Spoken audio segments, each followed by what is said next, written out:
மத்தேயு 16ஆம் அதிகாரம் 16-13 நான் வாசிப்போம். பக்கம் 25ஆம் பக்கம், புதிய ஏற்பாடு. பின்பு இயேசு பிலிப்பு செசரியாவின் திசைகளில் வந்தபோது தம்முடைய சீசரை நோக்கி, மனுஷகுமாரனாகிய என்னை ஜனங்கள் யார் என்று சொல்கிறார்கள் என்று கேட்டார். அதற்கு அவர்கள், உம்மை யோவான் ஸ்நானகன் என்றும், சிலர் எலியா என்றும், வேறு சிலர் எரேமியா அல்லது தீர்க்கதரிசிகளில் ஒருவர் என்றும் சொல்கிறார்கள் என்றார்கள். நாம் அதுக்கப்புறம் வாசிப்போம். ஆண்டவர் பிலிப்பு செசரியாவின் திசைகளில் வந்தபோது, ஆண்டவர் எந்த பட்டணத்துக்கு போனாலும் அல்லது எந்த கிராமத்துக்கு போனாலும் ஆண்டவரை சுற்றியும் ஏராளமான ஜனங்க அவரிடத்தில் வந்துடுவாங்க, கூடி வந்துடுவாங்க.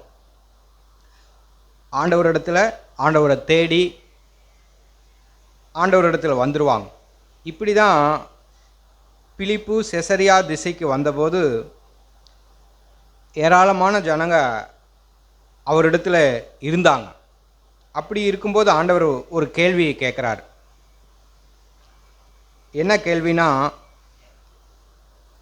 திசைகளில் வந்தபோது தம்முடைய சீசர்களை நோக்கி, எல்லாரையும் அந்த கேள்வி கேட்கல, தம்மிடத்தில் நெருங்கி இருந்து அவரை பின்பற்றுகிற தம்முடைய சீசர்களை நோக்கி ஒரு கேள்வி கேட்குறார். மனுஷகுமாரனாகி என்னை ஜனங்கள் யார் என்று சொல்லுகிறார்கள் என்று கேட்டார். மனுஷகுமாரனாக இருக்கிற என்னை குறித்து எல்லா ஜனங்களும் என்ன சொல்கிறாங்க அப்படின்னு கேட்டார்.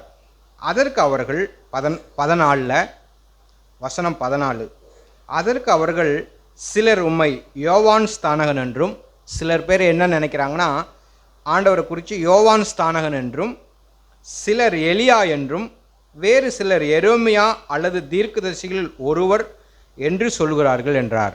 ஜனங்க இப்படி தான் ஆண்டவர் அறிஞ்சிருந்தாங்க. யோவான் ஸ்நானகன் என்று, சிலர் எலியா என்று, சிலர் எரேமியா அப்படின்று, சில பேர் அல்லது தீர்க்கதரிசிகளில் ஒருவர் அப்படின்னு சொல்லி அறிந்திருக்காங்க.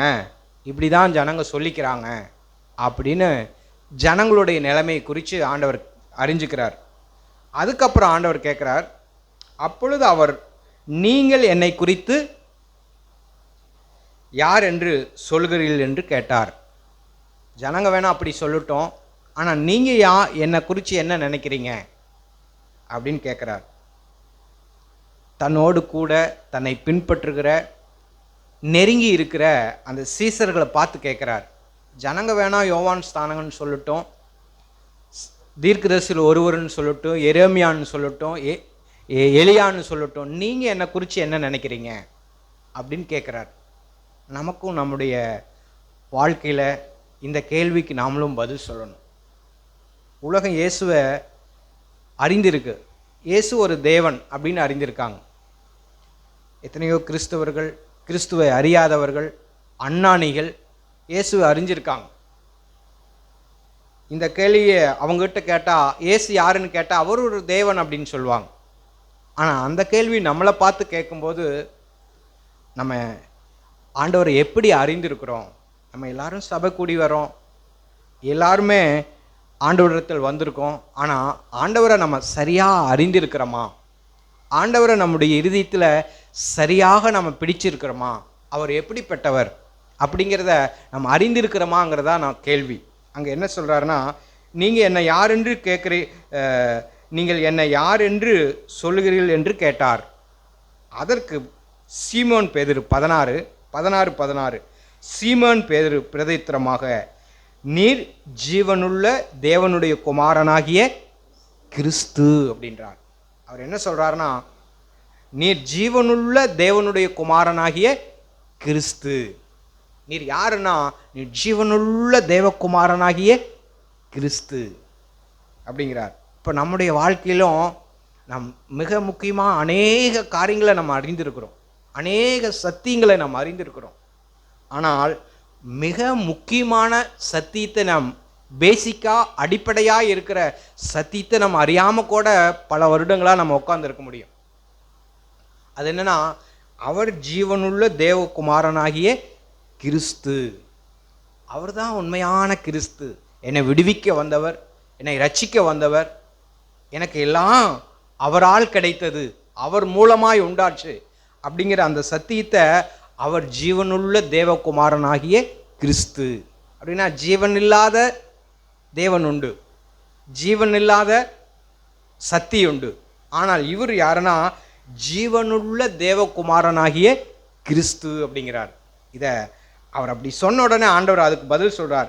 இயேசு அவனை நோக்கி, யோனாவின் குமாரனாகிய சீமோனே, நீ பாக்கியவான். ஆண்டவர் சொல்றார், நீ பாக்கியவான். உனக்கு மாம்சமும் இரத்தமும் இதை உனக்கு வெளிப்படுத்தல. மாம்சத்தின்படி நீ இதை சொல்லலப்பா, மாம்சத்தின்படி நீ இதை அறிந்துக்கலப்பா, மாம்சமும் இரத்தமும் இதை உனக்கு வெளிப்படுத்தல. பரலோகத்தில் இருக்கிற நீ பாக்கியவான், மாம்சமும் இரத்தமும் இதை உனக்கு வெளிப்படுத்தவில்லை, பரலோகத்தில் இருக்கிற என் பிதா இதை உனக்கு வெளிப்படுத்தினார். என் பிதா தான் உனக்கு இதை வெளிப்படுத்தினார். இந்த வெளிப்பாடு தான் நமக்கு வேணும். ஒவ்வொரு நாளும் கிறிஸ்துவை அறியக்கூடிய அந்த வெளிப்பாடு, அந்த தேவகுமாரனை, ஜீவனுள்ள அந்த குமாரனாகி இயேசு கிறிஸ்துவை, அந்த தேவனை அறியக்கூடிய அந்த வெளிப்பாடு. காணக்கூடாத தேவன், காணக்கூடாத தேவன் நாம் காணும்படி மாம்சத்தில் வந்தார், மாம்சமும் இரத்தமும் உடையவராய் இந்த பூமிக்கு வந்தார். எவ்வளோ ஒரு ஆச்சரியம்! எத்தனையோ மக்கள் தவம் இருந்தாங்க தேவனை காணணும்னு சொல்லி. எத்தனையோ பேர் அறியாமை எதோ செய்கிறாங்க. ஆனால் நாம் அறிந்திருக்கிற அந்த இயேசுவானவர் தாழ்மையின் ரூபமாய், தாழ்மையின் சொரூபமாய் அவர் வெளிப்பட்டார். அதை விவரிக்க முடியாது. 1000 பேர் எடுத்து சொன்னாலும் அவர் நமக்கு காண்பிக்கலைனால், வெளிப்படுத்தலைனா நம்ம மூல அறிவில் மட்டும்தான் அறிந்திருப்போம். இயேசு யார், தேவகுமாரன், இதை மட்டும்தான் அறிந்திருப்போம். 1000 பேர் நமக்கு எடுத்து சொன்னாலும் மூல அறிவு மட்டும்தான் இருக்கும். ஆனால் நம்ம என்ன கேட்கணும்னா, ஆண்டவரே நீர் எனக்கு என்னை உம்மை வெளிப்படுத்துங்க ஆண்டவரே, உம்மை நான் அறிய வேண்டிய பிரகாரமாய் நான் அறிந்து கொள்ளும்படி எனக்கு உதவி செய்யுங்க. இந்த மாம்ச கண்களால், இந்த மாம்ச இருதயத்தினால் ஆண்டவரே நான் அறியாமல், ஆவினால் நான் அறிந்து கொள்ள, பிதாவினால் நான் வெளிப்பாடு பெற ஆண்டவரே எனக்கு உதவி செய்யுங்க. ஆண்டவரே கிருபை செய்யுங்க, ஆண்டவரே இறக்க செய்யுங்க. அப்படி அவரை பெற்றுக்கொண்ட எல்லாரும் தங்களுடைய வாழ்க்கையில் கிறிஸ்துவை மகிமைப்படுத்தியிருக்காங்க. கிறிஸ்துவை தங்கள் வாழ்க்கையில் கடைசி வரைக்கும், மூச்சு போகிற வரைக்கும் ஆண்டவரை உண்மையுள்ள இருதயத்தோடு பின்பற்றியிருக்காங்க. அவருக்காக சேவை செய்திருக்கிறாங்க, அவர்களை மகிமைப்படுத்தியிருக்காங்க. எல்லா சூழ்நிலையிலும் அவரை மகிமைப்படுத்தியிருக்காங்க. ஒரு சகோதரருடைய சாட்சியை கேட்டேன். அவர் கடவுளே இல்லைன்னு சொல்லி வாழ்ந்த மனுஷன். ஆனால் 19 வயசில் ஒருவருடைய சாட்சியை இவர் கேட்குறார். ஒரு இரவில் அவர் அந்த பாத வழியாக போகிறார். ஒருவர் மீட்டிங்கில் சாட்சி சொல்கிறார், இயேசுவை குறித்து, இயேசு தன்னை சந்தித்ததை குறித்து சாட்சி சொல்கிறார். இதை அவருடைய வாழ்க்கையில் அப்படியே டேனாய் அப்படியே மாறினதாய் அவர் கண்டார். அந்த சாட்சியை அவர் சித்த நேரம் நின்று கேட்டாராம். நின்று கேட்ட உடனே அவருடைய இருதயம் சுக்கு நூறாக உடைஞ்சிட்டான். அவர் யாரோடு இருந்தவராம்? பெரியாரோடு இருந்தவராம், கம்யூனிஸ்ட்வாதியாக இருந்தவராம். அவங்க அப்பா ஒரு பாஸ்டராக இருந்தவராம். ஒவ்வொரு நாளும் அவருடைய படுக்கைக்கு சென்று அவர் 11 மணிக்கு வருவாராம். உலகத்தில் சுற்றிட்டு 11 மணிக்கு ஒரு வாலிப பையன் படுப்பாராம். இவர் அங்கே முழங்கால் படியிட்டு அவங்க அப்பாவும் அம்மாவும் கண்ணீரோடு ஜெபிப்பாங்களாம். அந்த ஜெபத்துக்கெல்லாம், அந்த கண்ணீருக்கெல்லாம் ஒரு நாள் பதில் கிடைத்தது. ஆண்டவர் அந்த மகனை சந்தித்தார், அவரை மாற்றினார். அவர் கிறிஸ்துவை அறிந்ததுக்கப்புறம் அவருடைய வாழ்க்கை தலகலாக மாறிட்டான். அவரை குறித்து சாட்சி, அவருடைய சரித்திரத்தில் அவர் இறந்துட்டார். சரித்திரத்தை கேட்கும்போது அவர் பொய்யே சொல்ல மாட்டாராம், பொய்யே பேச மாட்டாராம். அவருடைய வாழ்க்கையில் அவ்வளோ தூய்மையாக இருப்பாராம். ஆள் பார்க்கறக்கு அவ்வளோ இதாக இருப்பாராம். அவருடைய ட்ரெஸ்ஸு, அவருடைய உடை எல்லாமே தூய்மையாக இருக்குமா. அதே மாதிரி அவருடைய வார்த்தையும் அவ்வளவு மெல்லிதாய், எளிதாய், அவ்வளவு ஒரு நேர்மையாக இருக்குமா. இப்படியெல்லாம் அந்த கிறிஸ்துவினால் தன்னுடைய வாழ்க்கையை அவர் பெற்றுக்கொண்டார். ஜீவனுள்ள அந்த வாழ்க்கையை அவர் பெற்றுக்கொண்டார். அவர் அநேக பாடல்களையும் எழுதியிருக்கிறார். இப்படி நம்முடைய வாழ்க்கையிலும் கூட அந்த முக்கியமான கருப்பொருள் எதுனா ஆண்டவராகிய இயேசு கிறிஸ்து. அதை நாம் நாளுக்கு நாள் அறிந்து கொள்ளும்படி, நாளுக்கு நாள் நாம் புரிந்து கொள்ளும்படி, ஆண்டவரே உமக்கு எனக்கு வெளிப்பாடு தாங்க ஆண்டவரே, உம்மை அறியக்கூடிய வெளிப்பாடு தாங்க ஆண்டவரே. நம்ம 20 வருஷமாக கூடி இருந்தோம், இயேசுவை நாம் சரியாய் அறிந்து கொள்ளாமலேயே இருக்க முடியும். இயேசுவை தனிப்பட்ட விதத்தில் நாம் அறிந்து கொள்ளாமலேயே இருக்க முடியும். நான் சபையில் வளர்க்கப்பட்டிருக்கேன், அல்லது கிறிஸ்துவ குடும்பத்தில் நான் பிறந்திருக்கேன் அப்படின்னு சொல்லி நம்ம அறியாமலேயே இருந்துட முடியும். நான் பேர் கிறிஸ்தவனாகவோ அல்லது சபையில் வளர்ந்ததுனாலையோ அல்லது என்னுடைய பெற்றோர் கிறிஸ்தவர்களாக இருந்ததுனால நான் கிறிஸ்துவை அறியாமலேயே இருந்துட முடியும். ஆனால் நான் கேட்குற கேள்வி என்னன்னா, உங்களுடைய தனிப்பட்ட விதத்தில் ஆண்டவரோடு உங்களுக்கு தொடர்பு இருக்கா? ஆண்டவரோடு நீங்கள் பேசுகிறீங்களா? ஆண்டவரோடு உங்களுடைய நேரத்தை நீங்கள் செலவிட்டு உங்கள் வாழ்க்கையை ஆண்டவருக்கு ஒப்பு கொடுத்துருக்கீங்களா? ஆண்டவருக்கு உங்களுடைய இருதயத்தில் இடம் உண்டா? ஆண்டவர் உங்களுடைய இருதயத்தில் வாழ்கிறாரா? வாரிந்தா நம்முடைய வாழ்க்கை மாறும். அது ஒரு சந்தோஷம் நிறைந்தது. அதுதான் இந்த பேதுரு சொன்னார், நீ ஜீவனுள்ள தேவனுடைய குமாரனாகிய கிறிஸ்து. அப்படி சொல்லிட்டு அவர் சொல்றார், ரத்தமும் மாம்சமும் அதை உனக்கு வெளிப்படுத்தலை அப்படின்னு சொல்லிட்டு 18 சொல்றார், மேலும் நான் உனக்கு சொல்லுகிறேன், நீ பேதுருவாய் இருக்கிறாய், இந்த கல்லின் மேல் என் சபையை கட்டுவேன். பேதுருங்கிற பேரில் அல்ல, அவர் என்ன சொல்றாருன்னா, நீ பேதுருவாய் இருக்கிறாய் அப்படின்னா இந்த ஜீவனுள்ள கிறிஸ்து என்கிற வெளிப்பாடுல என் சபையை நீ கட்டுவாய். அதை நம்ம தப்பா எடுத்துக்கூடாது. பேதுருங்கிற அந்த பேருனால் அல்ல, அந்த ஜீவனுள்ள கிறிஸ்து என்கிற அந்த வெளிப்பாடினால் நீ என்னுடைய சபையை நீ கட்டுவ. நமக்கு அந்த வெளிப்பாடு தான், அந்த கிறிஸ்துவின் வெளிப்பாடு. சாக் பிரதர் போன கான்ஃபரன்ஸில் சொல்லும்போது இந்த வெளிப்பாடு தான் நமக்கு முக்கியம்.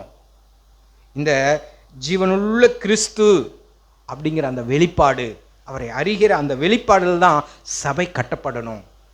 அதில் தான் பாதாளத்தின் வாசல்கள் மேற்கொள்ளாது. அதில் தான் தேவனுடைய பிரசன்னம் இருக்கும், தேவனுடைய வெளிப்பாடு இருக்கும். அதுதான் சொன்னார், பாதாளத்தின் வாசல்கள் அதை மேற்கொள்வதில்லை. அந்த கிறிஸ்துவின் வெளிப்பாடு, அந்த வெளிப்பாடு தான் நமக்கு வேணும். ஆண்டவரே, நான் உம்மை அறிந்து கொள்ளும்படி உதவி செய்யுங்க ஆண்டவரே. இயேசுவே, நான் உம்மோடு ஒரு நெருக்கமான ஒரு ஐக்கியத்தை நான் ஏற்படுத்திக்கணும் ஆண்டவரே. உம்மோடு கூட நான் நெருங்கி வரணும் ஆண்டவரே. எனக்கு உம்மை அறியக்கூடிய பிரகாசமுள்ள மனக்கண்ணை தாங்க ஆண்டவரே. எதையோ அறிந்து கொள்கிறோம், எதையோ புரிந்து கொள்கிறோம் இந்த மூளையில். ஆனால் அறிவிக்கட்டாத அந்த அன்பை அறிந்து கொள்வதற்கு தேவன் எனக்கு ஒரு வெளிப்பாடு தரணும். அதோடு கூட பிரகாசமுள்ள மனக்கண்ணு வேணும். அநேக சமயத்தில் நாம் பிரகாசத்தை இழந்துட முடியும், நம்முடைய இருதயம் இருள் அடைஞ்சிட முடியும். நம்முடைய அழைப்பு, நம்முடைய தேவன், நம்முடைய கிறிஸ்து, இதையெல்லாம் பிசாசு நம்மளை மறைச்சிடுவோம். நம்முடைய இருதயம் இருள் அடைஞ்சிடும். இயேசுவை பேசுவதற்கு பதிலாக, இயேசுவை மகிமைப்படுத்துவதற்கு பதிலாக, இயேசுவை நாம் தொழுது கொள்வதற்கு பதிலாக நாம் வேற திசைக்கு போயிட முடியும். அதனால் ஆண்டவரே, எனக்கு பிரகாசமுள்ள மனக்கண்ணை எனக்கு தாங்க ஆண்டவரே. பவுல் சொல்கிறாங்க, எவ்வளவோ பிரசங்கங்களை அவர் செய்த பவுல் எபேசியர் 1ஆம் அதிகாரத்தில் சொல்கிறாங்க. எபேசியர்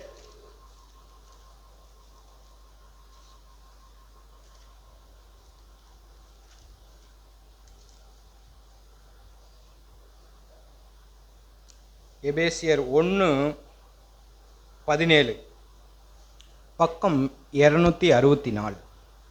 நம்முடைய கர்த்தராகிய இயேசு கிறிஸ்துவின் தேவனும் மகிமையின் பிதாவுமானவர் தம்மை நீங்கள் அறிந்து கொள்வதற்கான ஞானத்தையும் தெளிவையும் அளிக்கிற ஆவியையும் உங்களுக்கு தந்தரல வேண்டும் என்றும், தாம் நம்மை அழைத்ததினாலே நமக்கு உண்டாயிருக்கிற நம்பிக்கை இன்னதென்றும், பரிசுத்தவான்களிடத்தில் தமக்கு உண்டாயிருக்கிற சுதந்திரத்தினுடைய மகிமையின் ஐஸ்வர்யம் இன்னதென்றும்.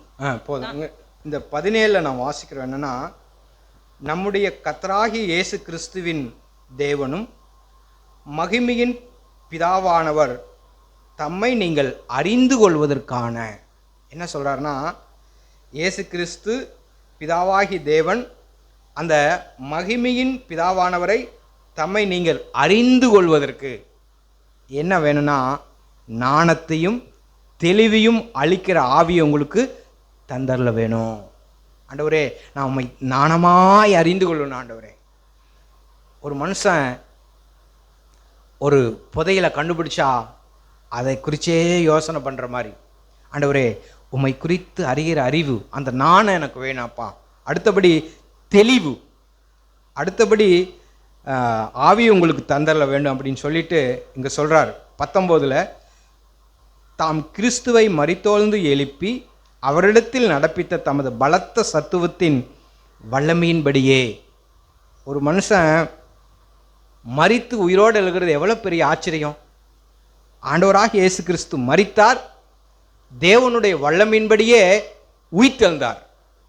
இது எவ்வளோ பெரிய மரணத்தை வென்ற இயேசு அதேபடி தமது பலத்த சத்துவத்தின் வல்லமையின்படியே விசுவாசிக்கிறவர்களாகிய நம்மிடத்தில் காண்பிக்கும் தம்முடைய வல்லமையின் மகா மேன்மையான மகத்துவத்தை இன்னதென்று நீங்கள் அறியவும் படி அவர் உங்களுக்கு பிரகாசமுள்ள மனக்கண்ணை கொடுக்க வேண்டும் என்று நான் வேண்டுகிறேன்.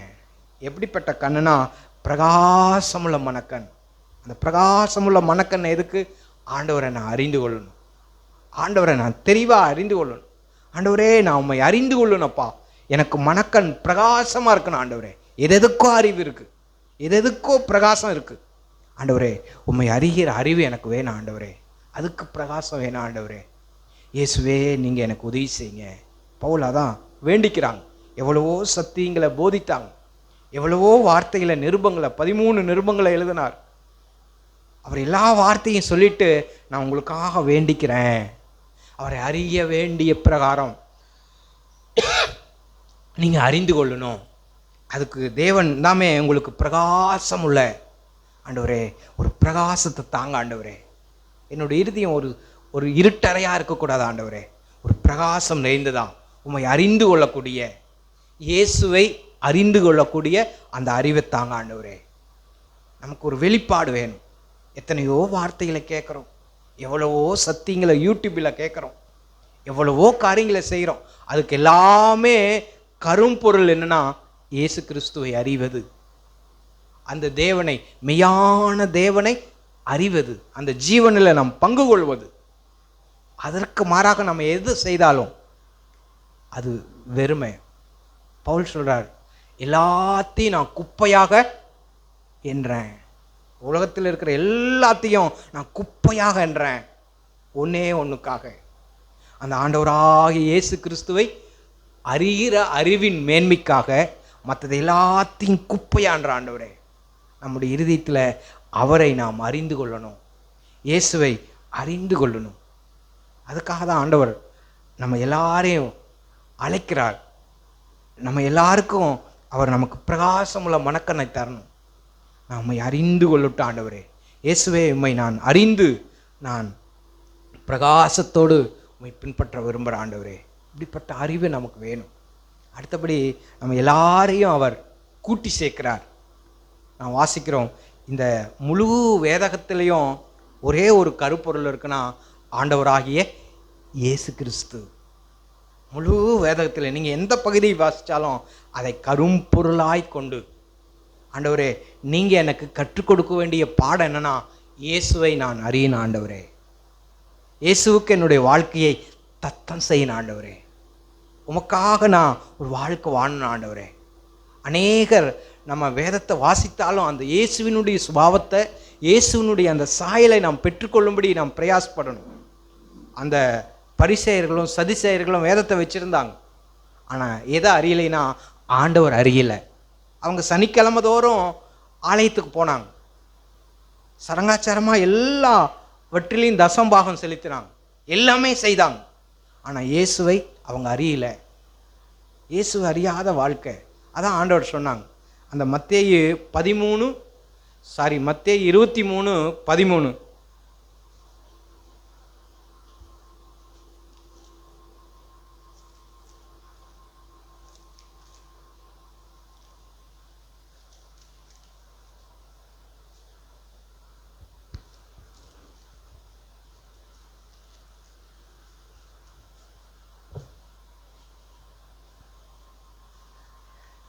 சாரி, மத்தேயு 23:23 20 மாயக்காரராகிய வேதபாரகரே, பரிசேயரே, உங்களுக்கு ஐயோ!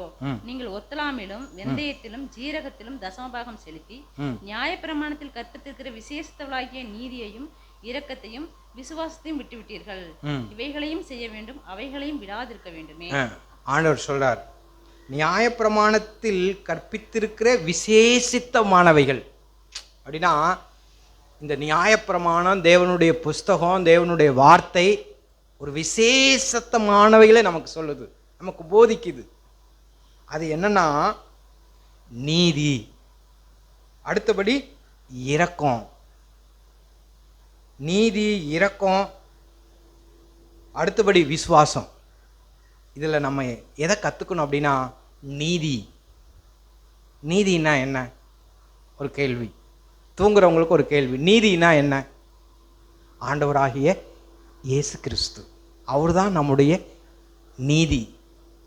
அந்த நீதியை நம்ம கற்றுக்கணும். முதலாவது தேவனுடைய ராஜ்யத்தையும் அவருடைய நீதியும் தேடுங்க. தேடுங்கன்னா அந்த இயேசுவை நீங்கள் தேடுங்க, அந்த நீதிபரராக இருக்கிற கிறிஸ்துவை நீங்கள் தேடுங்க. தேவனால் நமக்கு அவரே நீதியும் பரிசுத்தமும் மீட்புமானார். தேவனால் நமக்கு யார் நீதியானார்னா 1 கொரிந்தியர் 1 கடைசி வசனம். யாராவது எடுத்தவங்க வாசிங்க. 1 கொரிந்தியர் 1ஆம் அதிகாரம் கடைசி வசனம்.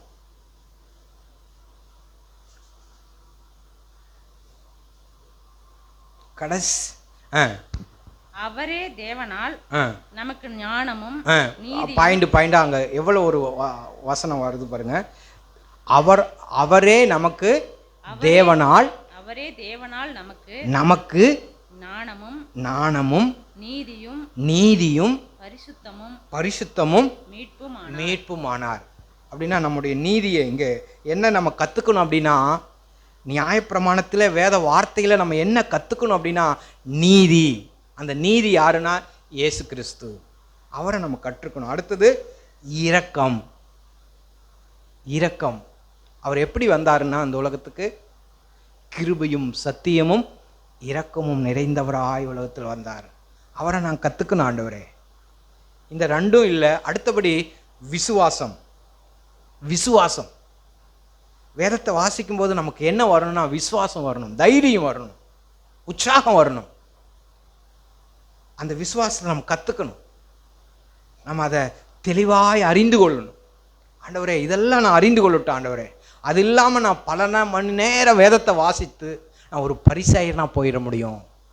நான் ஒரு நான் இங்கே வாசிக்கிறபடி மாயக்காரனாக போயிட முடியும். அதுவும் இல்லாமல் பரிசேயனா, மாயமாலக்காரனா நான் போயிட முடியும். ஆண்டவரே, நான் நீதியை கற்றுக்கொள்ளட்டும், இரக்கத்தை கற்றுக்கொள்ளட்டும், விசுவாசத்தை கற்றுக்கொள்ளுக்கும். இது எதுவுமே இல்லைன்னா அவங்க யாருன்னா பரிசேயர்கள், சதுசேயர்கள். அப்படி நம்ம இருக்க வேணாம். ஆண்டவரே, நான் நீதியாகி உம்மையை கற்றுக்கொள்ளட்டும், உம்மை அறிந்து கொள்ளட்டும். ஆண்டவரே, எனக்கு நீங்கள் உதவி செய்யுங்கப்பா, எனக்கு கிருபை செய்யுங்க ஆண்டவரே. இப்படி இதுக்காக தான் தேவன் நம்மை அழைக்கிறார். மத்தேயில லூக்காவில் வாசிக்கிறோம்.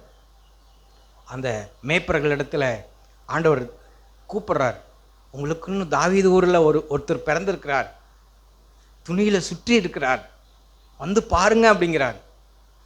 அவங்க எல்லாரும் ஓடி போய் பார்க்குறாங்க. அந்த மேய்ப்பர்கள் போகிறாங்க, போய் பார்க்குறாங்க. வேதத்தில் சொல்லப்பட்ட, வேதத்தின் நியாயப்பிரமாணத்தில் சொல்லப்பட்ட அந்த மேசியா, அந்த இயேசு அங்கே துணியால் சுட்டப்பட்டவராய் இருக்கிறார். அதை அவங்க பார்த்தாங்க. அவங்களுடைய இருதயம் சந்தோஷத்தினால் பூரித்திருக்கும். அந்த சர்வ சேனையும் துதிச்சது. இதே போல தான் நமக்கும் ஆண்டவரே, நான் பரவசத்தோடு உம்மை காணட்டும் ஆண்டவரே, உம்மை அறிந்து கொள்ளட்டும் ஆண்டவரே. எனக்கு நீதி நீங்கள் தான், எனக்கு இரக்கம் நீங்கள் தான். உங்களை நான் அறிந்து கொள்ளட்டும் ஆண்டவரே. அது இல்லாமல் மற்றதெல்லாம் குப்பை ஆண்டவரே, மற்றது எல்லாமே வேஸ்ட் ஆண்டவரே. நம்மை அறிந்து கொள்ளட்டப்பா. நம்ம இந்த உலகத்தில் எத்தனையோ சூழ்நிலையை நாம் சந்திக்கிறோம், எத்தனையோ நெருக்கமான மனுஷர்களை, சூழ்நிலையை நாம் சந்திக்கிறோம். அந்த நெருக்கமான சூழ்நிலையிலும் ஆண்டவர் நம்மளை அழைக்கிறார்.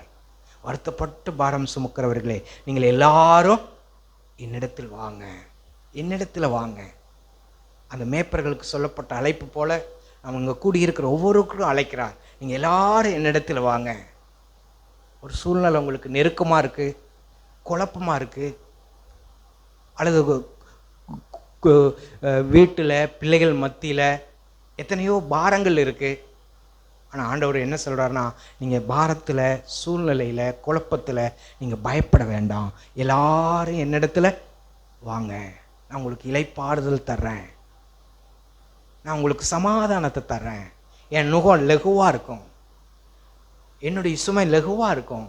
உங்களை பாரப்படுத்துவதற்கல்ல, நான் உங்களுக்கு உதவி செய்கிறேன். அதுதான் ஆண்டவருடைய அழைப்பு.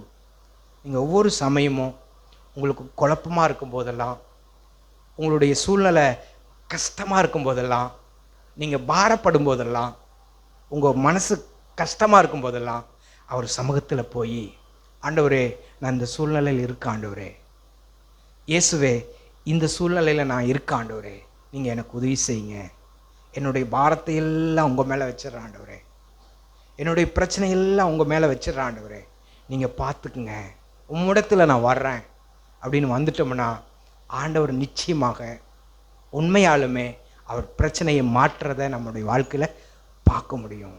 அவர் நமக்கு உதவி செய்யக்கூடிய வல்லமையுள்ளவர். இப்படியாய் நம் ஆண்டவராகிய இயேசு கிறிஸ்துவை நம் நாள்தோறும் அறிந்து கொள்வோம். அவரை அறிகிற மேன்மையை நாம் உணர்ந்துக்குவோம். அவரை அறிகிற மேன்மையை நாம் உணர்ந்துக்குவோம். தேவன் நம் ஒவ்வொருவருக்கும் உதவி செய்வாராக. ஆமீன்.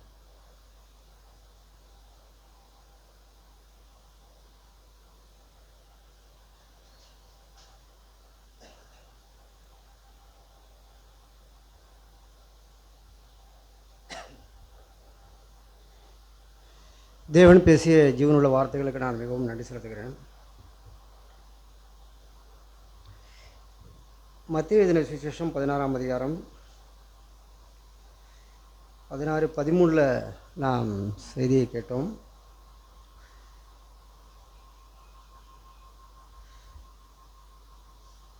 பின்பு இயேசு பிலிப்பு செசரியாவின் திசைகளில் வந்தபோது தம்முடைய சீஷரை நோக்கி, மனுஷகுமாரனாகிய என்னை ஜனங்கள் யார் என்று சொல்லுகிறார்கள் என்று கேட்டார்.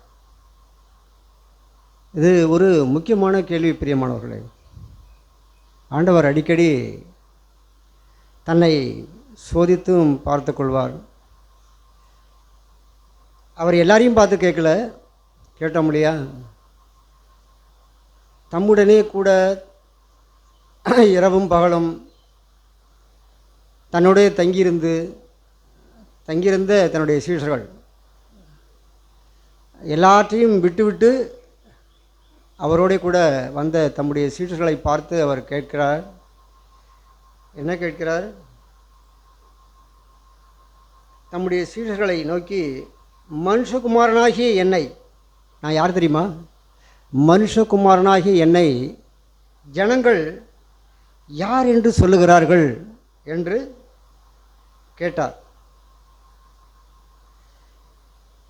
கேட்ட உடனேயே ஒவ்வொருத்தருக்கும் இயேசு கிறிஸ்துவ குறித்து அவங்கவுங்க அறிஞ்சிருக்கிற அளவுக்கு இருக்கும். ஒவ்வொருத்தரும் ஒவ்வொரு விதமான கண்ணோட்டத்தில் ஆண்டவரை பார்த்துருப்பாங்க.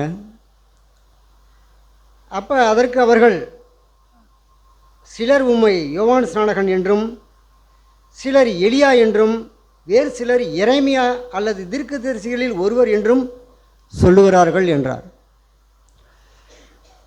எல்லாரும் யோவான் ஸ்நானகன்னு சில பேர் சொல்கிறாங்க, எலியான்னு சில பேர் சொல்கிறாங்க, எரேமியான்னு சொல்கிறாங்க, தீர்க்கதரிசிகளில் ஒருவர் அப்படின்னு சொல்கிறாங்க அப்படின்னு அவர் கேட்டதுக்கு பதில் சொல்கிறாங்க.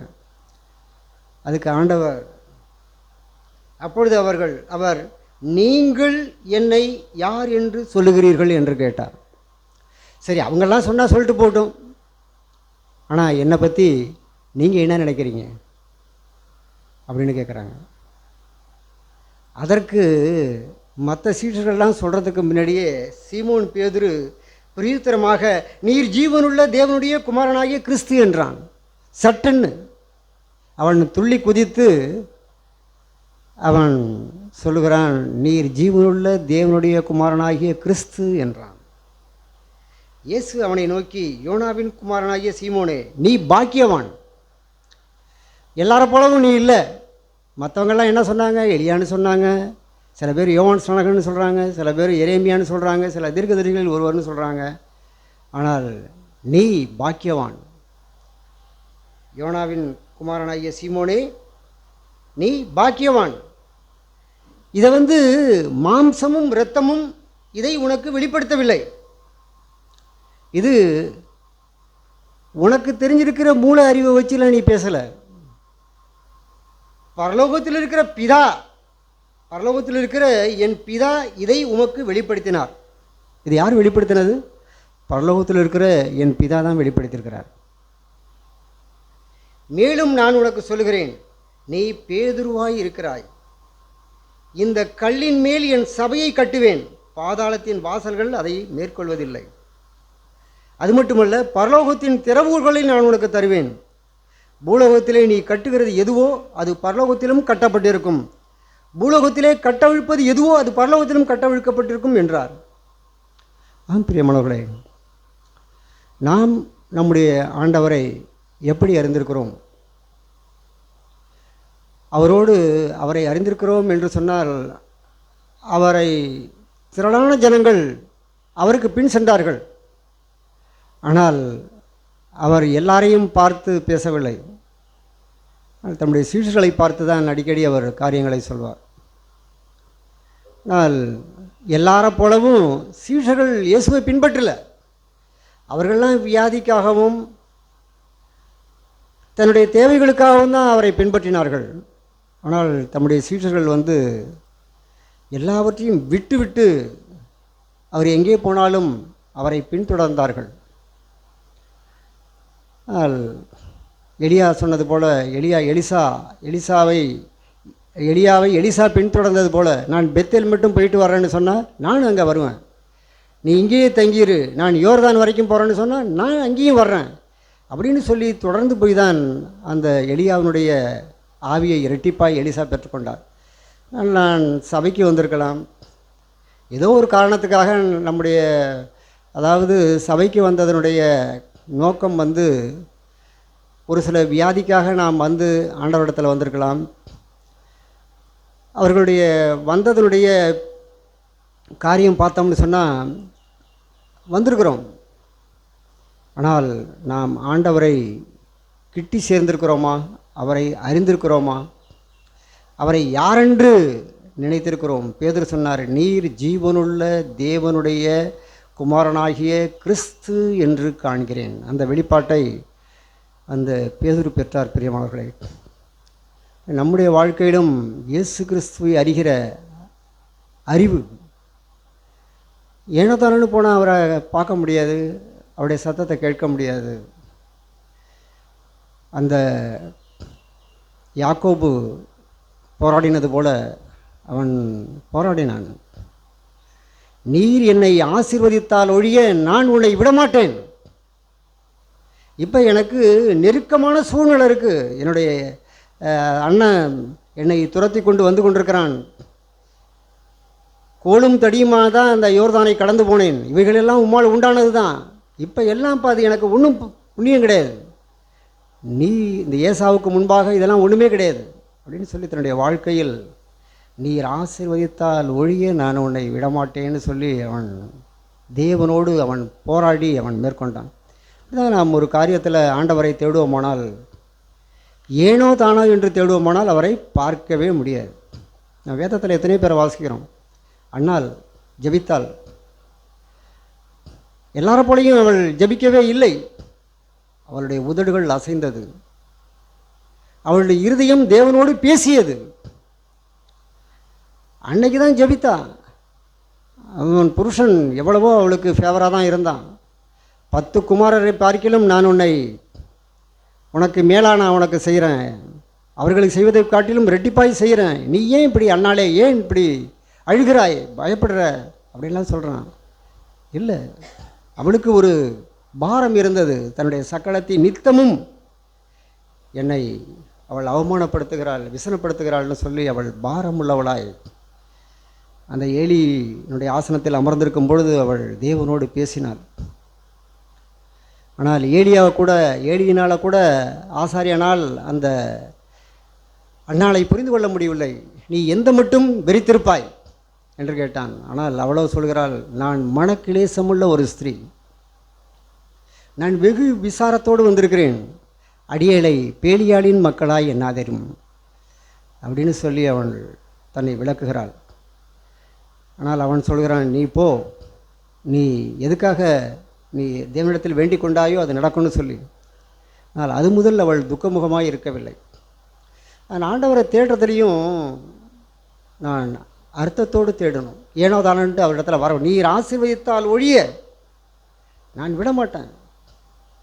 நான் பிரியமானவர்களை, வேதத்தில் பார்க்குற தேவதாசர்களை எல்லாம் பார்க்கும் பொழுது யோபுன்னு சொன்னால் பொறுமை, அவ்வளவுதான். எல்லாரையும் நான் பார்த்துருக்குறேன். நான் பேசிக்கொண்டிருக்கும் பொழுது நான் யோசித்து பார்த்தேன். அந்த சகேயு ஆண்டவரிடத்தில் வந்தான். ஆனால் ஆண்டவரை குறித்து அவன் எத்தனையோ கேள்விப்பட்டிருப்பான். ஆனால் அவனுக்கு ஒரு மனசில் ஒரு எண்ணம், நான் எப்படியாவது நான் ஆண்டவரை பார்த்து விட வேண்டும்.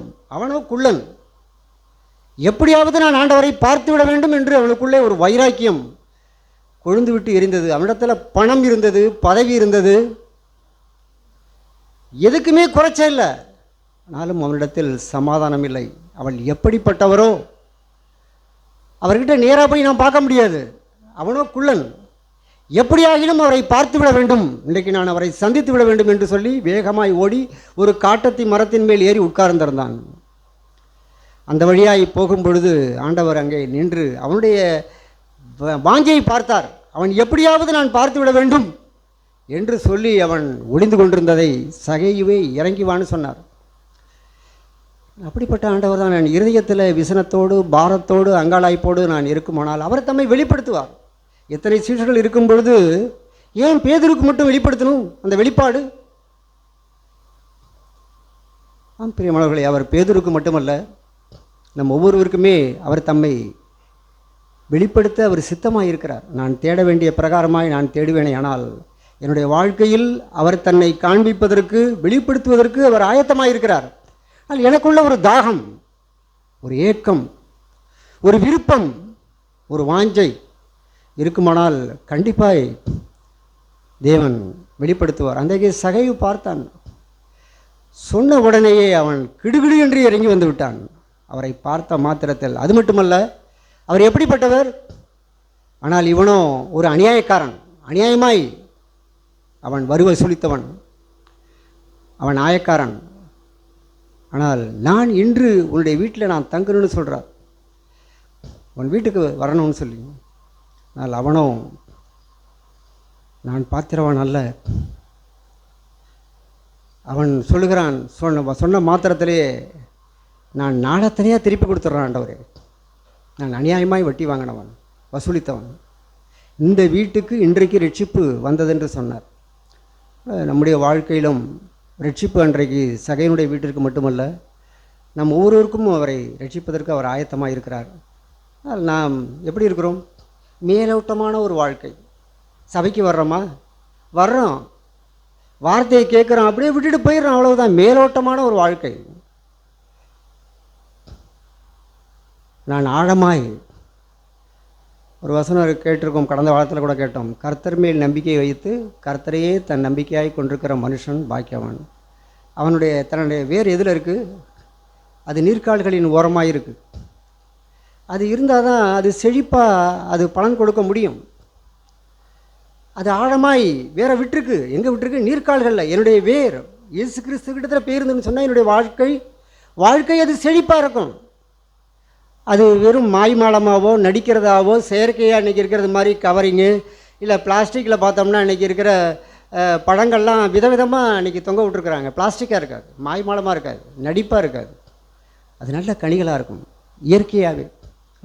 நம்முடைய வாழ்க்கையிலும் ஆண்டவர் ஆவியின் கனியோ அன்பு, சந்தோஷம், சமாதானம், நீடிய பொறுமை, தயவு, நற்குணம், சாந்தம், இச்சையடக்கம், இப்படிப்பட்ட ஒரு கனிகள் எங்கேருந்து வரும்? ஆண்டவர் நம்மோடு இருப்பாரானால் கண்டிப்பாக எல்லாமே இருக்கும். அப்போ இல்லைன்னா என்ன அர்த்தம்? நான் அவரோட இல்லை, அவரை அறியல. நான் எப்படியாவது காண்பிக்க விரும்புகிறேன், என்னை நல்லவனாய் காண்பிக்க விரும்புகிறேன். அது ஒரு காலம் நடக்காது. பிரியமானவர்களே, நம்முடைய வாழ்க்கையில் ஆண்டவரை அறிகிற அறிவு, பவுல் சொல்வார், அவரை அறிகிறவின் மேன்மைக்காக நான் எல்லாவற்றையும் நஷ்டம் என்று விட்டுவிட்டேன், குப்பையுமாக எண்ணுகிறேன்னு சொல்லி. ஆனால் எல்லாத்தையும் விட்டு தான் வந்தோம். ஆனால் விட்டு வந்ததுக்கு பிற்பாடு ஒரு சில பேர் தான் இறுக்கி பிடிச்சிக்கிறோம். இல்லை, அவர் விட சொன்னால் விட்டுணும், அவ்வளோதான். ஆண்டவரை பார்த்து சொல்லும்பொழுது ஆண்டவரை பார்த்து சொல்லும்பொழுது இருளில் இருக்கிற ஜனங்கள் பெரிய வெளிச்சத்தை கண்டார்கள், மரண இருளின் திசைகளில் இருப்பவர்களுக்கு வெளிச்சம் உதித்தது. இப்போ நாம் இருக்கிற இடத்துல என்னை குறித்து என்னுடைய முதல்ல நெருப்பு முதல்ல எங்கே பற்றி எரியும்? பக்கத்தில் இருக்கிறது தான் பற்றி எரியும். நான் என்னுடைய குடும்பத்தில் என்னுடைய பிள்ளைகளுக்கு, என்னுடைய மனைவி, என்னுடைய உற்றார் உறவினர்களுக்கு நான் எப்படிப்பட்டவனாக இருக்கிறேன்? அவங்க வேணால் என்ன பொய் குற்றம் சாட்டலாம், ஆனால் எவ்வளவு தான் குற்றம் சாட்டினாலும் ஆவியில் இருதயத்தில் இவன் நான் எப்படிப்பட்டவனுங்கிறத தேவன் அவரோடு பேசுவார். மனசாட்சின்னு ஒன்று இருக்குது. ஆனால் வேணும்னு குற்றப்படுத்தலாம். ஆண்டவரை பார்த்தீங்கன்னா, நீ பெயல்செபூல், பிசாசுகளின் தலைவன், ஒரு பக்கம் ஜனங்க பேசுனாங்க. ஆனால் ஒரு பக்கம் பிலாத்தினுடைய மனைவி சொன்னா, அவள் ஒரு தீர்க்கதரிசி இன்னும் காண்கிறேன், அவரை ஒன்றும் செஞ்சிடாதீங்க, நீ ராஜாவாக இருக்கலாம், ஆனால் அவர் ஒரு தீர்க்கதரிசி அப்படின்னு சொல்லி அவனை எச்சரித்தாள். அவனோ தன்னுடைய கைகளை கழுவினான். அதனால் தேவன், நாம் தேவனுடைய மனுஷர்களாக இருப்போமானால் ஜனங்கள் சொல்லிட்டு போகலாம், நாம் யார் என்பதை ஆண்டவர் உணர்த்துவார். அவள் அறிந்திருந்தாள், ஆனால் பிலாத்து அறியவில்லை. பிரியமுடைய நம்முடைய வாழ்க்கையிலும் கடந்த இன்றைக்கு கூட டெய்லி டிவோஷன் கேட்டேன், எனக்கு ரொம்பவும் பிரயோஜனமாக இருந்தது. அது ஒரு வார்த்தையை மாத்திரம் நான் சொல்லி முடிக்க விரும்புகிறேன். மத்தேயு எழுதின சுவிசேஷம் 9ஆம் அதிகாரம்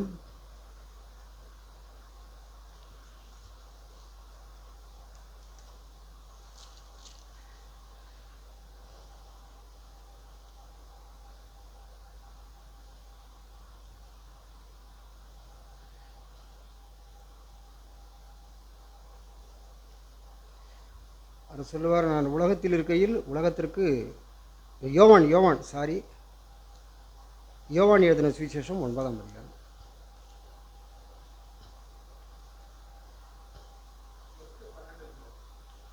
8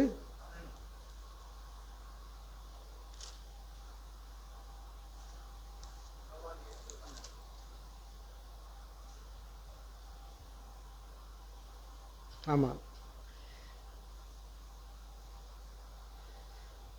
மறுபடியும் இயேசு ஜனங்களை நோக்கி, நான் உலகத்திற்கு ஒளியாயிருக்கிறேன், என்னை பின்பற்றுகிறவன் இருளிலே நடாவாமல் ஜீவ ஒளியை அடைந்திருப்பான் என்றார்.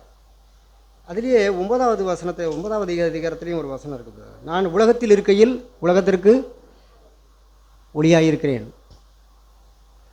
அவர் உலகத்தில், அந்த வசனத்தை 9:5 நான் உலகத்தில் இருக்கையில் உலகத்திற்கு ஒளியாயிருக்கிறேன். ஆமாம், நான் உலகத்தில் இருக்கையில் உலகத்திற்கு ஒளியாயிருக்கிறேன் என்றார்.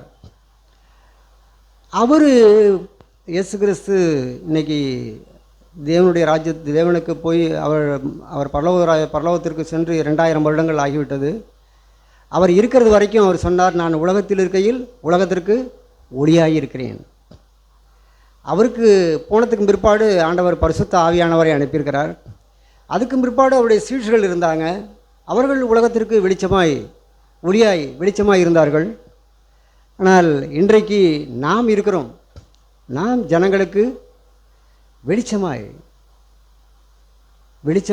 இருக்கும்படி தான் தேவன், நான் உலகத்திற்கு ஒளியாக இருக்கிறேன், I am a light of the world அப்படிங்கிறார். இப்போ நீங்கள் உலகத்துக்கு வெளிச்சமாக இருக்கிறீர்கள். மத்தேயுவில் பார்த்தோம்னா, நீங்கள் உலகத்துக்கு வெளிச்சமாக இருக்கிறீர்கள். நான் எதற்கு அழைக்கப்பட்டிருக்கிறேன்? இருளாக இருக்கிறதுக்கு அழைக்கப்பட்டிருக்கேன். உலகத்துக்கு வெளிச்சமாக இருக்கணும். இருளில் இருக்கிற ஜனங்கள் பெரிய வெளிச்சத்தை கண்டார்கள். அப்போ ஆண்டவர் வாழும் பொழுது இருளில் பாவத்தில் இருந்த ஜனங்கள் இவ்வளோ பெரிய நீதிமானா, இவ்வளோ பெரிய ஒரு மனுஷனான்னு பார்த்தாங்க.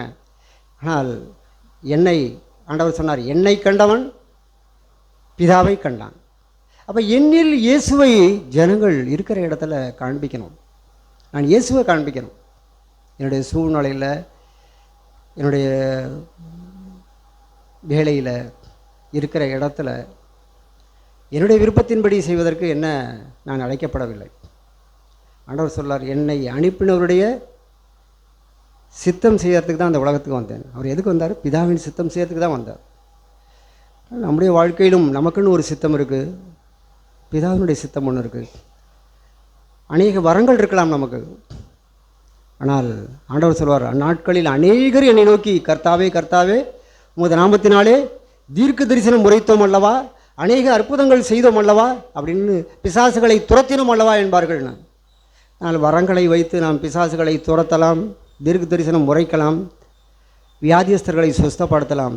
ஆனாலும் ஆண்டவர், நான் உங்களை அறியேன், பரலோகத்தில் இருக்கிற என் பிதாவின் சித்தத்தின்படி செய்கிறவனே பரலோக ராஜ்யத்தில் பிரவேசிப்பனே அல்லாமல் என்னை நோக்கி கர்த்தாவே கர்த்தாவே என்று கூப்பிடுகிறவன் அதில் பிரவேசிப்பதில்லை என்றார். அதனால் பெரியமாக நம்முடைய வாழ்க்கையில் ஒவ்வொரு நாளும் அந்த பேதுருவுக்கு தன்னை அவர் வெளிப்படுத்தினது போல நம்முடைய வாழ்க்கையிலும், ஆண்டவரே நான் உம்மை பார்க்க விரும்புகிறேன் ஆண்டவரே.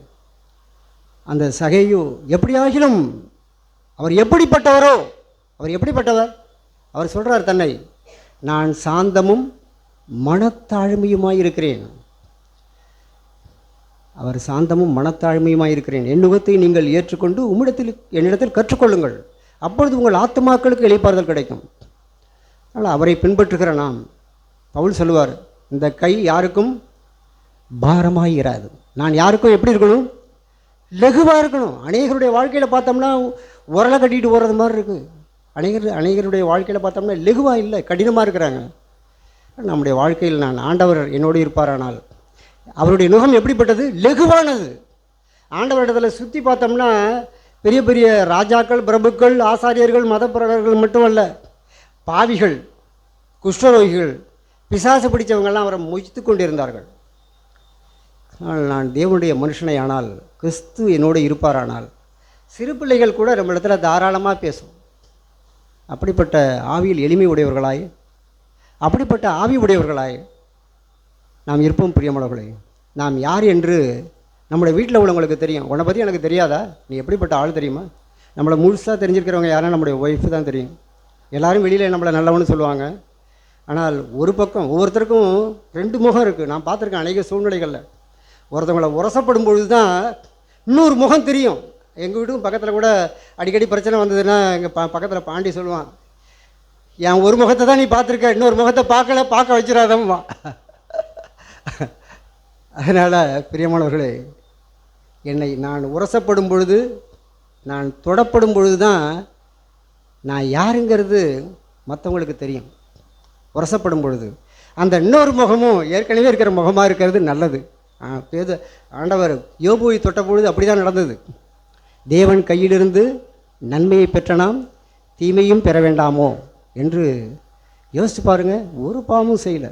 அதே போல் தாவீது பார்த்தோம்னா, தாவீதை தூஷிக்க வேண்டும் என்று தேவன் சீமையிடம் சொல்லியிருக்கிறார், அதனால தான் தூஷிக்கிறான் அப்படின்னு சொல்லி அந்த ஆவி உடையவர்களாக தான் நாம் இருக்க வேண்டியது இருக்குது. அவன் எப்படி என்னை தூஷிக்கட்டும்? அவனுடைய ஆட்கள் சொல்கிறாங்க, ஒரே விட்டா வெட்டி போட்டுமான்னு. இல்லை இல்லை, தாவீதை தூஷிக்க வேண்டும் என்று தேவன் அவனிடத்தில் சொல்லியிருக்கிறார் அப்படின்னு சொல்லி. அதே போல் சவுல் வரும்பொழுது, கர்த்தர் அபிஷேகம் பண்ணின மனுஷன் மேல் நான் என் கையை போடுவது எப்படி என்று சொல்லி அவன் கையை போடவில்லை, தேவனுடைய மனுஷன்னு சொல்லி. நாம் பயந்திருப்போம் பிரியமானவர்களே. நம்மளுக்கு வயதானவர்கள் இருக்கிறாங்க, தாய் தகப்பன் இருக்காங்க, பிள்ளைகள் எல்லாம் இருக்கிறாங்க. ஆனால் நாம் மரியாதையோட, நான் ரெஸ்பெக்டோட நான் வாழ வேண்டும். கிறிஸ்துவ எப்படியாவது இருக்கிற இடங்களில் நான் காண்பிக்க வேண்டும். என்னுடைய வாழ்க்கை முற்றிலுமாய் மாறுபட்டதாக இருக்க வேண்டும். பழையன கிறிஸ்துக்குள் ஒருவன் இருந்தால் அவன் புது சிருஷ்டியாக இருக்கிறான். பழையவைகள் யாவும் ஒழிந்து போயின, எல்லாம் புதிதாயின. ஒரு புதிதாக்கப்பட்ட ஒரு வாழ்க்கை வாழும்படி தான் தேவன் நம்ம அழைத்திருக்கிறார். அப்படியே தேவன் நம்ம ஒவ்வொருவருக்கும் உதவி செய்கிறார்கள். ஆமாம்.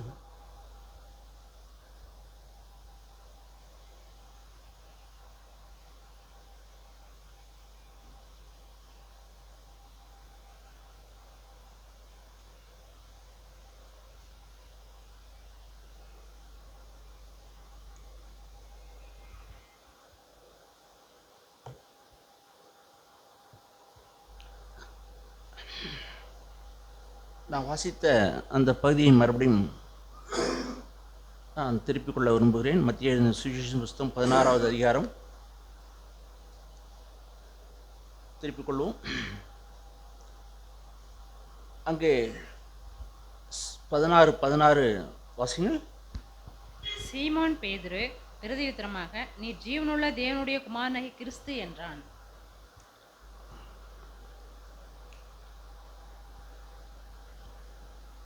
இந்த உலகத்தில் எத்தனையோ பேர் இயேசுவோட கூட இருந்தாங்க. எத்தனையோ பேருடைய கையில் வேதம் இருக்குது. இன்றைக்கு இருக்கிற இந்த வேதம் ஏராளமான நபருடைய கையில் இருக்குது. ஆனால் இயேசுவை கிறிஸ்து என்று அறியும்படிக்கு பிதா எனக்கு சொல்லலைன்னா நான் ஒருபோதும் இந்த விலையேற்பட்ட பொக்கிஷத்தை நான் அறிந்து கொள்ள முடியாது. இது ஆண்டவர் சொல்கிறாங்க. என்ன சொல்கிறாங்கனாக்கா, அதாவது 17வது வசனத்தில் அடிப்பகுதி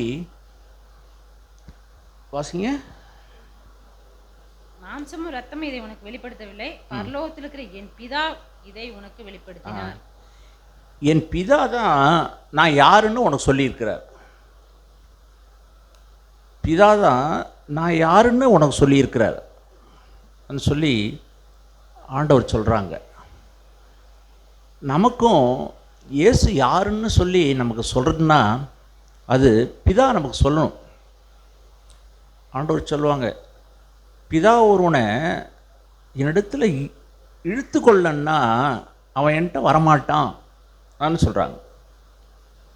அப்போது இயேசு யாருன்னு சொல்லி பிதா எனக்கு தன்னுடைய குமாரன் பக்கமாக இழுக்கலைன்னா நான் இயேசுவை யாருன்னு நான் அறிந்து கொள்ள முடியாது.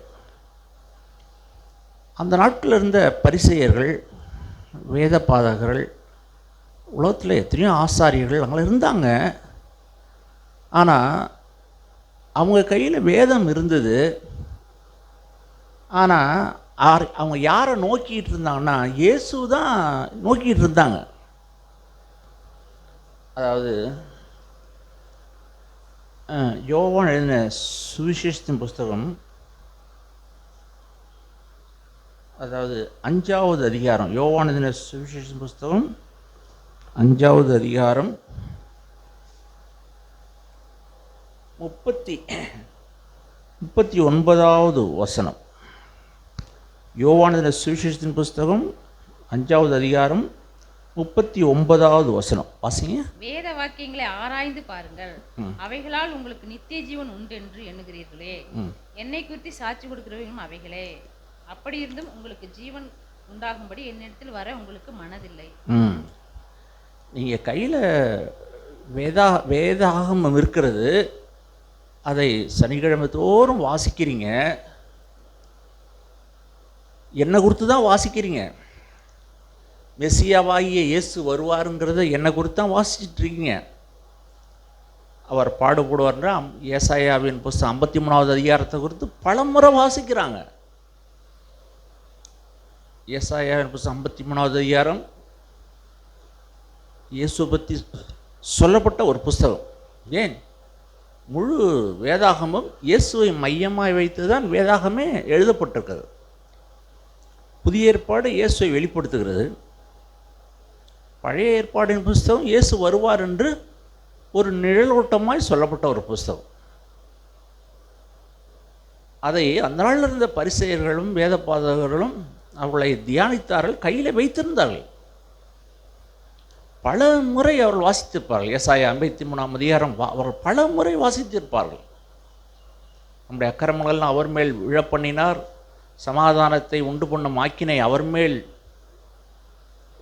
இருந்தது, எல்லாம் அந்த புஸ்தகத்தை வாசிச்சிருப்பாங்க. ஆனால் வந்த உடனே இவர் தான் அவர் என்று சொல்லி அவங்க அறியலை. அவங்க மரியாளுடைய மகன், அந்த யோசேப்புடைய மகன், இவனுடைய தம்பிமார்கள் தங்கச்சிமார்கள்லாம் நம்மகிட்ட வேலை செய்கிறாங்க. அதாவது பட்டறையில் ஏறு கலப்பையும் பெஞ்சையும் நாற்காலியையும் செஞ்சு கொடுத்தவன் சொல்லி அவங்க அப்படி தான் அவங்க பார்த்தாங்க. அவங்க பெஞ்சும் நாற்காலியும் தான் செஞ்சு கொடுத்தாங்க. ஆனால் அவங்க ஜீவனுள்ள தேவனுடைய குமாரன்கிறத பிதா அவங்களுக்கு சொல்லலை. அவங்க ஒரு முக்காடு இருந்தது இருதயத்தில். இயேசுவை அறியல. இன்னொரு இடத்துல வாசிக்கிறோம், நீங்கள் அறியாது இருக்கிறவர் உங்கள் நடுவில் இருக்கிறார். நீங்கள் தேடிட்டு இருக்கிறவர் உங்கள் நடுவில் தான் இருக்கிறாரு. ஆனால் நீங்கள் அவரை நீங்கள் அறியலை. இது யோவானில் தான் வருது. அவங்க நடுவில் தான் நிற்கிறார் அவர், ஆனால் நீங்கள் அவரை அறியல. அருமையான தேவனுடைய பிள்ளைகளே, என் ரட்சகர் நம் மத்தியில் இருக்கிறாங்க உதவி செய்கிறதுக்கு. ஆனால் முழு இருதயத்தோடு யாரெல்லாம் அவரை தேடுறாங்களோ அவர்களுக்கு தான் அவர் தென்படுவார். ரோமியாவின் புஸ்தகம் 29வது அதிகாரம் நான் நினைக்கிறேன். நீங்கள் முழு இருதயத்தோடு தேடுனா மாத்திரம்தான் அவரை என்ன செய்ய முடியுமா? கண்டுபிடிக்க முடியும். அறக்குறையா அப்படி வருவோம் போகணும் அப்படின்னா அவர் தென்பட மாட்டார். முழு மனசோட முழு இருதயத்தோட ஆண்டவரே நீ யாருன்னு நான் அறியணும்னு இருதயத்தில் ஏக்கமும் தாகமும் தவிப்பும் ஒரு கதறலும் புலம்பலும் நமக்கு இருக்குமானா அவர் யார் என்று நமக்கு காணப்படுவார்.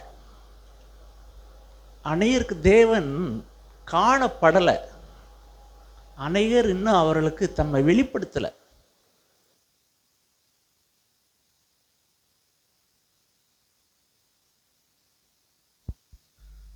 உலகத்தில் ஆயிரக்கணக்கான தேவர்களும் தேவதைகளும் உலகத்தில் இருக்கிறாங்க. அவங்கள போல தான் இவர்னு நினச்சிட்டு இருக்கிறாங்க ஜனங்க. இல்லை இல்லை, அவர் 10,000 ஆயிரங்களில் சிறந்தவர். இயேசு சாதாரணப்பட்டவர் அல்ல, 1000 ஆயிரங்களிலும் சிறந்தவர் தான் தேவனுடைய குமாரன். ஏன்னா எல்லாருக்கும் அவர் தம்மை வெளிப்படுத்த மாட்டார். தமக்கு பயப்படுகிறவர்கள் யாரோ அவர்களுக்கு தான் அவர் யாருன்னு காமிப்பார். உதாரணமாய் சங்கீத புஸ்தகம் 25வது சங்கீதத்தில் நாம் வாசிக்கிறோம். சங்கீதம் 25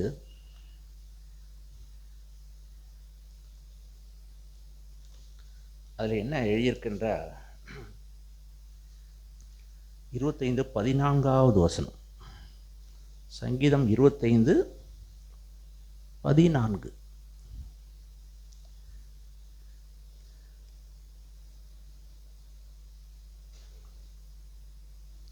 வாசிங்க.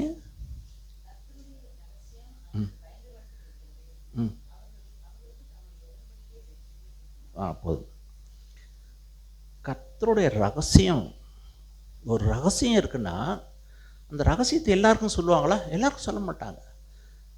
யார் மேல் அவங்களுக்கு நம்பிக்கை இருக்கோ அவங்கள்ட்ட அந்த ரகசியத்தை சொல்லுவாங்க. எல்லார்ட்டும் அந்த ரகசியத்தை சொல்ல மாட்டாங்க. இது ஒரு ரகசியம். இயேசு இந்த பூமியில் மனுஷனாய் வந்தது ரகசியம். அது யாருக்கும் சொல்ல மாட்டாங்க. தமக்கு பயப்படுறவங்க தான் சொல்லுவாங்க. உத்தமமாக வாழணும், உண்மையாக வாழணும், கண்களில் உண்மையாக இருக்கணும், என் நாவிலே சுத்தமாக இருக்கணும், நாவின் வாயின் வார்த்தைகள், என் முழு இறுதியத்தோடு நான் தேடுறேன், கோபத்துக்கு நான் விலகி இருக்கேன், காம இச்சைக்கு நான் விலகி இருக்கேன், பொல்லாப்புக்கு நான் விலகி இருக்கேன், ஆண்டவரே நான் உத்தமமாய் வாழ விரும்புகிறேன் சொல்லி இருதயத்தில் அவருக்கு பயப்படும் போது தேவனுடைய குமாரன் நமக்கு வெளிப்படுவாங்க. நம்முடைய இருதயத்தில் ஏனோதானோன்னு நான் இருந்து கொண்டு நான் அவருக்கு பயப்படலைன்னா அவர் யாருன்னு சொல்லி எனக்கு அவர் காண்பிக்க மாட்டார், தான் தென்பட மாட்டார். அந்த நாள் கடந்த அந்த யூதர்கள் தச்சனுடைய மகன், மரியாளுடைய மகன் அப்படின்னு சொல்லி அப்படி தான் அவங்க கண்டாங்க. அவர் ஜீவனுள்ள தேவனுடைய குமாரன்னு சொல்லி அவங்கள காண தவறிட்டாங்க. அவர் யாருன்னு தெரிஞ்சிருந்தா அவரை சிலுவையில் அறைய அவரை ஒப்பு கொடுத்துருக்க மாட்டாங்க. அவர்கிட்ட ஓடி போய் ரட்சிப்பு அவங்க பெற்றிருப்பாங்க. பாவம், இரட்சகர் அவங்க மத்தியில் வந்திருந்தும் அவரை அறியாமல் அவரை சிலுவையில் அறைய ஒப்பு கொடுத்து தங்களுக்கு ஆக்கினையை அவர்கள் வருவித்து கொண்டார்கள் அந்த ஜனங்கள். தங்களுக்கு மட்டும் ஆக்கினையை அறிவித்துக் கொள்ள தங்களுடைய சந்ததிக்கும் தன்னுடைய குடும்பத்துக்கும் ஒரு சாபத்தை வாங்கி கொண்டார்கள். ஆனால் எங்கேயோ இருந்த ஒரு புறஜாதினைய ரோமன் அவன் கையை கழுவி தன்னை பாதுகாத்து கொண்டான். அந்த பிளாத்து கையை கழுவி கொண்டான். தன் மனைவி கனவு காணுகிறாள். ஓ, அவர் ஒரு நீதிமான், அவர் ஆக்கினைக்குள்ளே தீர்த்துறாதீங்க, ஜாக்கிரதை. இன்றைக்கி ராத்திரி நான் சொப்பனத்தில் வெகுபாடுபட்டேன், ஜாக்கிரதை என்று சொல்லி ஆள் அனுப்பி சொல்லி அனுப்புகிறா. என்னப்பா இந்த இயேசு என்ன செய்யணும்? இல்லை இவனை சிலுவையில் அறையணும். அவன் சொல்கிறான், நான் இவர்கிட்ட ஒரு குற்றமும் அறியலையே சொல்கிறான். தண்ணியை வாங்கி தன் கையை கழுவி இந்த குற்றத்துக்கு நான் எவ்விதத்திலையும் பாத்திரவான் இல்லைன்னு தன் கையை கழுவுறான். ஆனால் அங்கே இருந்த யூதர்கள், இது எங்கள் மேலே வரட்டும், எங்கள் பிள்ளைங்க மேலே வரட்டும், இந்த தலைமுறையாக அந்த சாபம் எங்கள் மேலே வரட்டும், ஆனால் இவன் இருக்கக்கூடாது. ஆனால் அதனுடைய கொடூரம் என்ன நடந்ததுன்னா, அதுக்கு பின்னாடி அந்த ஜனங்கள் சிதறடிக்கப்பட்டாங்க, அந்த பிள்ளைகள் மோதி அடிக்கப்பட்டாங்க, அவன் தேசம் சின்னாபின்னமாக்கப்பட்டது.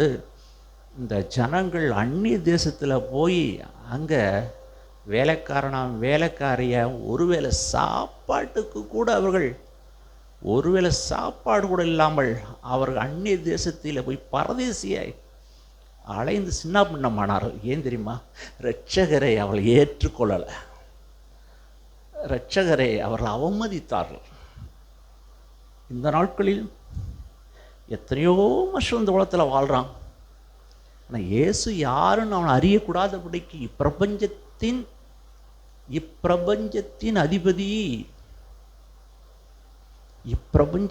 அதிபதி அவனுடைய மனக்கண்ணை குருடாக்கியிருக்கான். இங்கே உட்கார்ந்துருக்க ஜனங்கள் பாக்கியம் உள்ளவர்கள் இங்கே உட்கார்ந்துருக்கிறவர்கள். உங்களுக்கு இயேசு யாருன்னு தெரிஞ்சதுனால தான் இன்றைக்கி நீங்கள் இங்கே உட்கார்ந்துருக்கீங்க. வசனம் கொரிந்தியரில் தான் இருக்குன்னு நினைக்கிறேன். இப்பிரபஞ்சத்தின் அதிபதியானவன் அவருடைய மனக்கண்ணை அந்த அந்த அந்த பகுதி எடுங்கள்.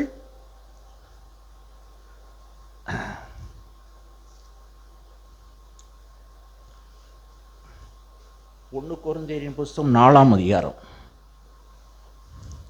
2 கொரிந்தியரின் புஸ்தகம் 4வது அதிகாரம் 4ஆம் வசனம். 2 கொரிந்தியர் புஸ்தகம் 4ஆம் அதிகாரம் 4ஆம் வசனம் வாசிங்க. தேவனுடைய சாயலாயிருக்கிற கிறிஸ்துவின் மகிமையான சுசேஷத்தின் ஒளி அவிசுவாசிகளை அவர்களுக்கு பிரகாசமா இராதபடிக்கு பிரபஞ்சத்தின் தேவனானவன் அவர்களுடைய மனதை குருடாக்கினான். அதாவது தேவனுடைய சாயலாய் வந்த தேவனுடைய குமாரனாய் இயேசுவை, அந்த தேவனுடைய சாயலாய் வந்திருக்கிற அந்த இயேசுவை, அந்த மகிமையை, கிறிஸ்துவை, அந்த மகிமையின் ஒளிய அவிசுவாசிகளுடைய அவர்களுக்கு பிரகாசமாக இராதபடிக்கு இப்பிரபஞ்சத்தின் தேவனானவன் அவருடைய மனதை என்ன ஆக்கிட்டானா? இயேசுவை யாருன்னு அறியக்கூடாதபடி அவருடைய கண்ணை குருடாக்கிட்டான். இது ஏதோ 2000 வருஷத்துக்கு முன்பாக நடந்த நிகழ்ச்சியில் இன்னைக்கும் அநேக ஜனங்களுடைய கண்கள் குருடாக்கப்பட்டிருக்கு, அவர் யாருன்னு காணக்கூடாதபடிக்கு. நாமளும் ஒரு காலத்தில் அப்படி தான் இருந்தோம். இயேசுவா அவர் யாரோ கிறிஸ்தவங்களுக்கு கடவுள்னு நினச்சோம். இல்லை, அவர் இந்த முழு உலகத்துக்கும் அவர் தான் இரட்சகர், முழு உலகத்துக்கும் ரட்சிப்பின் அதிபதி அவர் தான். அவர் இல்லாமல் ஒரு மனுஷனுக்கும் வாழ்வே இல்லை, அவர் இல்லாமல் ஒரு மனுஷனுக்கும் விடுதலையும் இந்த உலகத்தில் இல்லை. ஒரு மனுஷனுடைய வாழ்க்கையில் என்னதான் பிரச்சனை இருந்தாலும் எல்லா பிரச்சனையும் தீர்த்து வைக்கிறவர் இயேசுவே. அருமையான தேவனுடைய பிள்ளைகளே, இந்த பூமியிலே சர்வ வல்லவராகிய இயேசு பிறப்பதற்கு சர்வ சிருஷ்டியும் ஏகமாய் தவித்து பிரசவ வேதனைப்பட்டது. இயேசு எப்பொழுது பிறப்பார் என்று சொல்லி அண்ட சராசரமும் சர்வ சிருஷ்டியும் இந்த தேவனுடைய குமாரன் எப்பொழுது இந்த மண்ணுக்கு வருவார் என்று சொல்லி எதிர்பார்த்து கொண்டிருந்ததாம். வந்தவரை ஏற்றுக்கொள்ளலை இந்த உலகம், வந்தவரை ஏற்றுக்கொள்ளலை. இன்னைக்கும் அருமையான தேவனுடைய பிள்ளைகளே, நாம் அறிந்து கொள்வோம் இயேசுவே, இன்னும் நான் உண்மை அறிய விரும்புகிறேன். என்னுடைய மனக்கண்ணை திறந்தருளுங்க. கண்ணு தெரியுது தான், ஆனால் ஒரு தோல் மூடி இருக்குது, ஜவ்வு மூடி இருக்குது. அதை கொஞ்சம் கிழிச்சு எடுத்துட்டு இன்னும் இயேசு யாருன்று காணட்டும். அனைத்து சமயங்களில் நம்முடைய பிரச்சனை தான் நமக்கு பெருசாக தோணுது. பிசாசு நம்மளுக்கு பிரச்சனை பெருசாக காமிக்கிறான், மலை மாதிரி காமிக்கிறான். உன்னை அப்படி சொல்லிட்டாங்கல்ல, உன்னை அப்படி நடத்திட்டாங்கல்ல, உனக்கு உன்னை இப்படி பேசுனாங்கல்ல, போய் போய் உனக்கா இப்படிலாம் அந்த ஜவ்வு மூடிட்டு இயேசுவை காண முடியல. அருமையான தேவனுடைய பிள்ளைகளே, நான் தாழ விழுந்து, ஆண்டவரே அந்த குருடனை போல, ஆண்டவரே என் குருட்டுத்தன்மை நீக்கி போடுங்க, எனக்கு கொஞ்சம் பிரகாசமான மனக்கண்ணை தாங்க, நான் இயேசுவை அறியணும், நான் இயேசுவை இன்னும் அறியணும். அருமையான தேவனுடைய பிள்ளைகளே, வாழுகிற நாட்களெல்லாம் நாம் இயேசுவை அறிவதற்கு நம்முடைய இருதயத்தை திருப்பி கொள்ளும். நம்முடைய இருதயத்தை திருப்பி, இயேசுவே நீ யார்? ஏன்னா அது ரகசியம், மகா ரகசியம். ஆகினால் வருகிற நாட்களில் நம் கண்கள் தெளிவாகட்டும். இப்போ பார்க்குறோம், அதாவது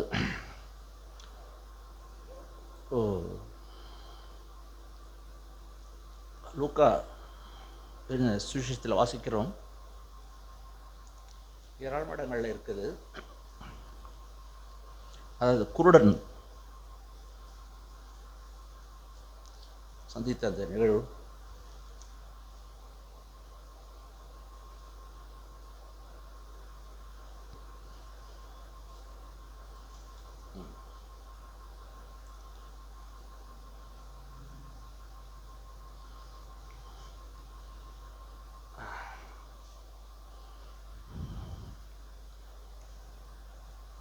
அதாவது குருடர்கள் இயேசுவை சந்தித்த அந்த நிகழ்வு நாம் வாசிக்கிறோம். அந்த குருடர்கள் ஆண்டவரிடத்தில் வரும்பொழுது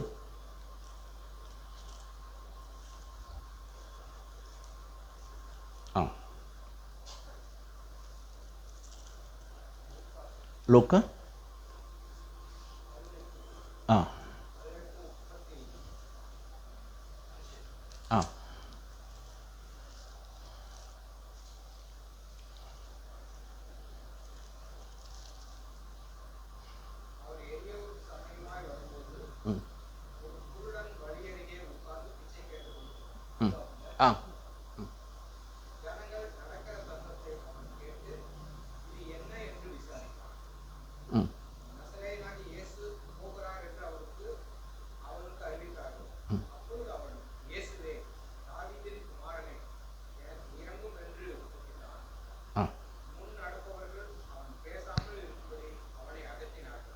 போதும். இங்கே என்ன வாசிக்கிறோன்னா, அங்கே குருடன் உட்கார்ந்து பிச்சை கேட்டுக்கொண்டு இருக்கிறான். அங்கே ஜனங்கள் போகிறதும் வருவதும் சத்தத்தை அவன் கேட்கிறான். அவன் இயேசுவை நோக்கி கூப்பிடுகிறான், தாவீதின் குமாரனே சென்று அவன் கூப்பிடுறான். குருடனுக்கு இயேசு யாரென்று தெரிந்து விட்டது. ஆனால் அங்கே கண்ணு தெரிந்தவங்களுக்கு எத்தனை பேருக்கு இயேசு யாருன்னு தெரியல. இன்னைக்கும் ஞானிகளுக்கும் கல்விமான்களுக்கும் திறமசாலிகளுக்கும் படிப்பாளிகளுக்கும் இயேசு யாருன்னு அவனுக்கு தெரியல. உலகத்தில் பெரிய ஆளாக இருக்கான், ஆனால் குருடனுக்கு இயேசு யாருன்னு தெரிந்து விட்டது. சிலுவையில் அறையப்பட்ட அந்த 2 குற்றவாளிகளுக்கு ஒரு குற்றவாளிக்கு தெரிந்து விட்டது இயேசு யாருன்னு. இவர் தான் ரட்சகர்னு அவன் தெரிந்து கொண்டான். இவர் இல்லாமல் நான் மோட்ச லோகம் போக முடியாது என்பதை அவன் தெரிந்து கொண்டான். அதனால தான் அவன் சொன்னான், நித்தியத்திலே என்னை நினச்சிங்கன்னா, நினச்சிங்க இல்லைப்பா, நீ என்னுடைய கூட இது எப்பப்பான்னு சொல்கிறார் ஆண்டவர். இந்த குருடன் இயேசுவை நோக்கி கூப்பிடுகிறான், சத்தமிட்டான். இயேசு நின்று 39 வாசிக்கிறோம். இயேசு நின்று அவனை தம்மிடத்தில் கொண்டு வரும்படி சொன்னார். அவன் கிட்ட வந்தபோது அவர் அவனை நோக்கி, நான் உனக்கு என்ன செய்ய வேண்டும் என்றிருக்கிறாய் என்று கேட்டார். அதற்கு அவன், ஆண்டவரே, நான் பார்வையடைய வேண்டும் என்றான். அருமையான தேவனுடைய பிள்ளைகளே, நான் எப்பொழுதும் இவனை போல சொல்லணும், இந்த குருடனை போல. என் குருநாதா, நீ யாருன்னு நாம் என்ன அறியணும், உன்னுடைய மகிமையை நான் அறியணும். நீ சர்வ வல்லவர், அண்ட சராசரனை சிருஷ்டித்தவர். நீ ஒரே ஒரு வார்த்தை சொன்னால் போதும், ஒரு வார்த்தை சொன்னால் போதும். அவர் கேட்குறார், நான் உனக்கு என்ன செய்ய வேண்டும் என்று இருக்கிறாய்? ஒரு நாள் ஆண்டவரோட பார்த்துக்க, நான் என்னப்பா உனக்கு செய்யணும்? இந்த பூமிக்குரிய பணம் வேணுமா? உனக்கு பிரச்சனையிலேருந்து உன்னை விடுவிக்கணுமா? இந்த வியாதியிலிருந்து பிரச்சனை வேணுமா? இல்லை ஆண்டவரே, நீங்கள் யாருன்னு நான் அறியணும். அப்போஸ்தலனாகிய பவுல் பிலிப்பியருக்கு சொல்வது போல, உம்மை அறிகிற அறிவின் மேன்மைக்காக எல்லாவற்றையும் இழக்கிறேன். இயேசுவே, நான் உம்மை தரிசிக்கணும் ஐயா, உம்மை யாரென்று நான் அறிய வேணும். அவருடைய இருதயத்தின் கூக்குரல் அதுவாக இருந்தது, இயேசுவை அறிவதற்கு. அதற்காக எதை வேணாலும் விட்டுடுறேன், ஏன்னா இயேசுவை நான் அறியணும். அவனுக்கு தெரியும் உலகம் பூரா அழிஞ்சிரும், ஆனால் இயேசுவோ அழியாதவர், நித்தியமாக நிரந்தரமாக இருக்கிறவர் என்று அவனுக்கு தெரிந்து விட்டது. இன்றைக்கி அநேகருக்கு இயேசு யாருன்னு தெரியல. ஏதோ இந்த ஜனங்களுக்கு ஞாயிற்றுக்கிழமை ஏதோ வேலை இல்லாமல் ஏதோ பொழுதோ போக்குறதுக்கு இங்கே வந்திருக்குன்னு நினச்சிட்ருக்குறாங்க. இல்லை, ஞானமுடையவர்கள் தான் இங்கே உட்காந்துருக்கீங்க, எனக்கு நன்றாக தெரியும். இயேசு இன்னும் அறிந்து கொள்ள வேணும்ன்ற ஆவல் உடையவர்கள் தான் இங்கே உட்காந்துருக்கீங்க.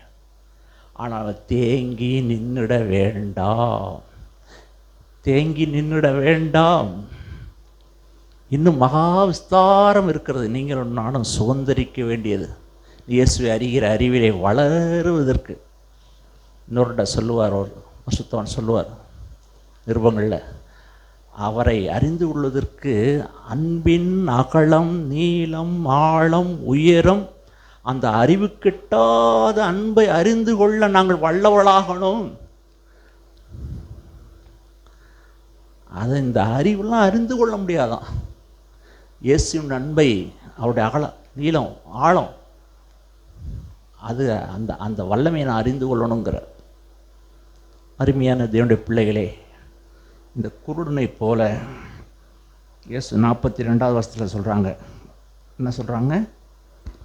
இயேசு அவனை நோக்கி, நீ பார்வை அடைவாயாக, உன் விசுவாசம் உன்னை ரட்சித்தது என்றார். ஆண்டவரே, என்னுடைய மூடுதர ஒன்று வேண்டாம், உலகம் என்னை கண்ணை மறைச்சிட வேண்டாம். ஆண்டவரே, கவர்ச்சி என்னை மறைக்க வேண்டாம், காம இச்சை என்னை மறைச்சிட வேண்டாம், உலகத்தின் கவலை என்னை மறைச்சிட வேண்டாம், இந்த பூமி என்னை மறைச்சிட வேண்டாம். என் கண்களை திறந்துடலாம், நீ யாரென்று அறியணும். நாதா, என் இருதயத்துடைய மனக்கண்ணை திறந்துருங்க. 7-8 மைல் தூரம் இயேசு அந்த எம்மாவூர் சீஷரோடு தான் நடந்து போனாங்க. ஆனால் இயேசுவை அவங்க அறியலை. ஆனால் அவங்க வீட்டுக்கு போய், கிட்டத்தட்ட போய், அவங்க வீட்டுக்குள்ளே போய் அவளோடு கூட பந்தி இருக்கும்போது இயேசுவை யாருன்னு அறிந்தாங்க. அருமையான தேவனுடைய பிள்ளைகளே, நாம் இயேசுவை அறிந்து கொள்வதற்கு ஆவலும் விருப்பமுடையவர்களாக இருக்கும். எங்கேயும் தேங்கி நின்றுட வேண்டாம், எந்த இடத்துலையும் தேங்கி நிற்க வேண்டாம். நம் கண்களை ஏறிட்டு பார்ப்போம் இயேசுவை நோக்கி. நீங்களும் நானும் கடந்து செல்ல வேண்டிய தூரம் மகா விஸ்தாரம் இருக்கிறது. நீங்களும் நானும் ஆவிக்குரிய குருட்டுத்தன்மையிலிருந்து விடுதலடைய ஒரு ஏக்கமும் தாகமும் ஒரு புலம்பலும் நம்முடைய இருதயத்தில் இருக்கட்டும். ஏனென்றால் தேவன் எந்த அளவு எனக்கு தாகம் இருக்கோ அந்த அளவு தான் அவர் என்னை காண்பிப்பார். எந்த அளவு என் இருத்தில் விருப்பம் இருக்கோ அந்த அளவு தான் நான் அவரை தரிசிக்க முடியும். ஆக எனக்கு வரப்போகிற நாட்களில் இயேசுவே, நம்ம இன்னும் அறிந்து உண்மை போல ஒரு வாழ்க்கை இந்த பூமியில் வாழணும். நான் எத்தனை நாள் இருப்பேனோ அது எனக்கு முக்கியம் இல்லை. நான் எத்தனை நாள் வாழ்கிறேனோ அத்தனை உண்மை போல ஒரு வாழ்க்கையை வாழ்ந்து முடிக்கணும். எனக்கு ஒரு தரிசனத்தை தாரும். உங்களுடைய மகிமையை நான் காணட்டும். நீ அமைதியாக இருந்தீங்க, இந்த பூமியிலே வாய் பேசாதவராக இருந்தீங்க, இந்த பூமியிலே நீங்கள் எப்படி நடந்தீங்க, நீங்கள் எப்படி நடந்து கொண்டீங்க, எப்படி இந்த பூமியில் கூக்குரடாது இருந்தீங்க, உண்மை போல் ஒரு வாழ்க்கையை நான் வாழணும். இயேசுவே, உங்களுடைய மகிமையின் தற்சூபத்தை, உங்களுடைய பிரசன்னத்தை என் கண்களுக்கு காணட்டும். ஐயா, எனக்கு உதவி செய்யும். என்னுடைய குருட்டுத்தன்மை நீங்கி போகட்டும். உண்மை இன்னும் நான் அறியணும், உண்மை அறியணும், உண்மை அறியணும் என்று சொல்லி நம்முடைய இருதயத்தை திருப்பிக் கொள்ளுவோம். பிரியமானே, தேவன் நல்ல தேவன். அவனை வரப்போகிற நாட்களில் அறிந்து கொள்வதற்கு ஆவலும் விருப்பமும் ஏக்கமும் தாகமும் தவிப்பும் உடையவளாய் நம்ம இருந்துருவோம். நான் முந்தி சொன்னது போல் எங்கேயும் நின்று விட வேண்டாம். எங்கேயும் ஒரு இடத்துல நின்று அநேகர் ஆரம்பித்தாங்க, ஆனால் எங்கேயோ நின்றுட்டாங்க நிறைய பேர். பவுல் நிற்க மனம் இல்லை அவருக்கு. அவர் நிற்கலை, அவர் கடைசி வரைக்கும் வந்தார். இயேசுவை அறிகிற அறிவின் மேன்மைக்கு கடைசி வரைக்கும் வந்தார். நீங்களும் நானும் இயேசுவே நம்முடைய மகிமையை காணணும், அறியணும், எனக்கு உதவி செய்யுங்க என்று சொல்லி நம்முடைய இருதயத்தில் கவலை வேண்டாம், பயம் வேண்டாம், அதைரியம் வேண்டாம், சோர்வு வேண்டாம், மலை போல பிரச்சனை அதெல்லாம் பார்த்து பயப்படாதீங்க, கவலைப்பட வேண்டாம். இயேசுவை மட்டும் நோக்கி பாருங்கள். நமக்கு ஒரு விஸ்தாரமான ஒரு வழியை வச்சிருக்கிறாங்க. அவரை நோக்கி ஓடுவோம். நாம் எல்லாரும் எழுந்திருப்போம்.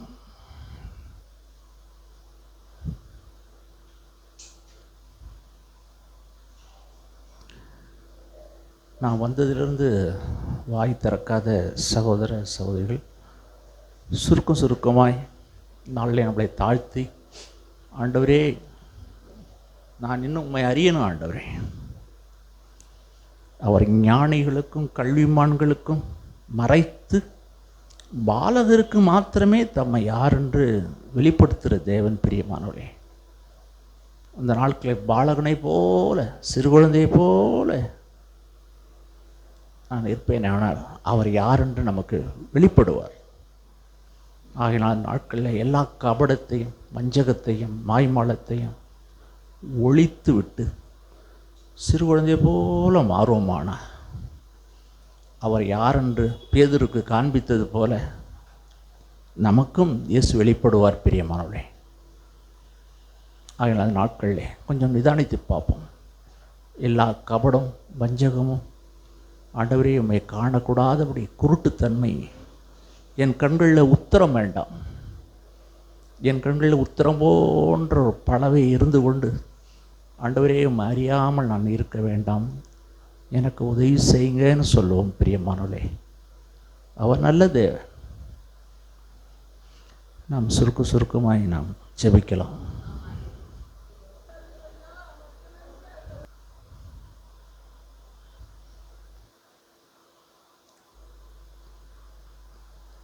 தகப்பனே, இந்த அருமையான நாளுக்காய் நாங்கள் நன்றி செலுத்துகிறோம். பரலோக தகப்பனே, நாங்கள் இன்னும் உம்முடைய குமாரனை அறியணுமே, நான் அறிய வேண்டிய பிரகாரமாய் நாங்கள் அறியவில்லையே. என்னுடைய மனக்கண்ணை திறந்துடலுங்க. இயேசுவை நாங்கள் இன்னும் அறிய வேணுமே. இயேசுவை அறிவதற்காக இந்த பூமியில் எதை வேணாலும் நாங்கள் விட்டுவிடட்டும். விலையேற பெற்ற என் பொக்கிஷமாகிய இயேசுவே, நான் உம்மை அறிந்து கொள்ளட்டும். எங்கள் ஒவ்வொருவருக்கும் அனுகிரகம் பண்ணும். உங்களுடைய நாமத்தை எங்களுடைய வாழ்க்கையில் மையப்படுத்தும் இயேசுவே. நன்றி நன்றி ஆண்டவரே, இந்த நாளுக்காய் நன்றி செலுத்துகிறோம். கொடுத்துருக்க ஆகாரத்துக்காய் நன்றி. நாங்கள் உண்டு உமக்கென்று வாழ உதவி செய்யும். வந்திருக்கிற சகோதர சகோதரிகளுக்காய் நன்றி. இன்னமாய் உம்மை அறிய வேண்டிய பிறகு அறியும்படி அனுகிரகம் பண்ணுங்க. இந்த நாளில் உடைய நாமத்தாலே வந்திருக்க ஒவ்வொருவரையும் நாங்கள் ஆசீர்வதிக்கிறோம். இயேசு கிறிஸ்து மூலம் ஜெபிக்கிறோம் நல்ல பிதாவே. ஆமென், ஆமென், ஆமென். ஸ்தோத்திரம், ஸ்தோத்திரம்.